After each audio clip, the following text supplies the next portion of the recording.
Pemirsa, saya masih bersama Hadar Nafis Gumai dan juga ada I Dewa Gede Palguna. Saya mau ke Pak Palguna. Pak Palguna, kita lanjutkan lagi bahasan kita. Seandainya Pak, nanti kan pasti ada nih bahasan yang bisa multitafsir. Misalnya akan ada dugaannya apakah bansos ini bisa menimbulkan suara, ada pengaruhnya kepada suara pada saat pemilu. Nah, pada saat mau mengambil keputusan yang seperti ini, bagaimana caranya? Praktiknya bagaimana di antara hakim MK itu biasanya?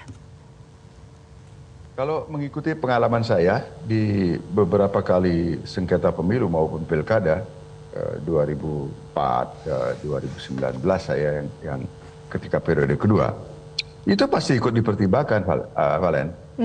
Karena itu didalilkan kan, dan itu pasti akan dijawab oleh mahkamah. Tetapi ujung terakhirnya memang akan dilihat. Itu ada pengaruhnya terhadap suara itu terbukti apa tidak, memang itu. Benar kata Bang Hadar Gumai tadi bahwa tugas Mahkamah Konstitusi ya memang secara garis besar, bukan garis besarnya, pada prinsipnya itu adalah untuk menjaga konstitusi.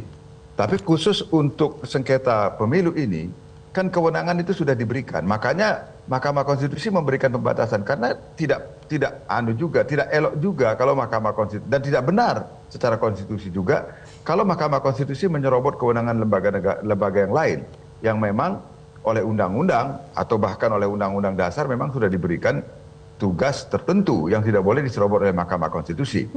Tetapi manakala hal itu tidak dilaksanakan oleh lembaga negara yang seharusnya itu dilaksanakan sesuai dengan tanggung jawab dan tugasnya, dan itu berpengaruh nyata-nyata mempunyai pengaruh kepada hasil pemilihan, pasti akan dipertimbangkan.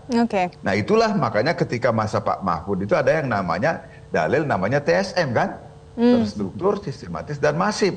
Tapi itu kan akan terlihat. Nah, apa ukuran terstruktur, apa ukuran sistematis, apa ukuran masifnya, itu yang nanti akan menjadi perdebatan keras kalau menurut saya ya, yang nanti akan pasti akan ada yang mengajukan itu. Kok saya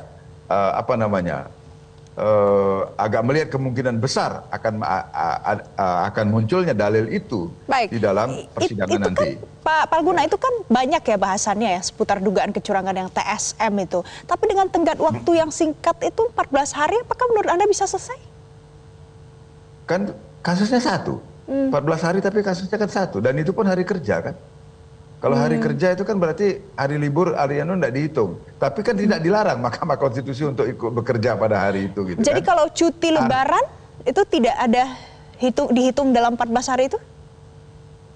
Dihitung dong hari kerjanya. Tapi kan makanya ini saya kira akan ada perubahan ini ya. Itu kan di lampirannya kemarin saya lihat ada kekeliruan ya untuk 14 hari kerja itu.